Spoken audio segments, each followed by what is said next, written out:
તો આ તરફ મહારાષ્ટ્રમાં ભારે વરસાદે કહેર મચાવ્યો છે। અહિલ્યાનગરની વાલુંબા નદીમાં ફસાયા હતા 15 જેટલા લોકો। વાલુંબા નદીમાં પૂર આવવાથી 15 જિંદગીઓ ફસાઈ હતી। સેનાના જવાનો તેમજ ડિઝાસ્ટર મેનેજમેન્ટની ટીમે રેસ્ક્યુ ઓપરેશન હાથ ધર્યું હતું।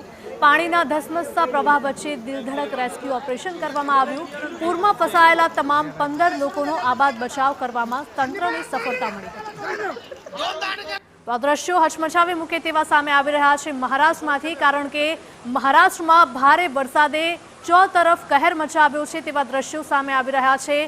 અહિલ્યાનગરની વાલુંબા નદીના આ દ્રશ્યો કે જ્યાં 15 લોકો ફસાયા હતા।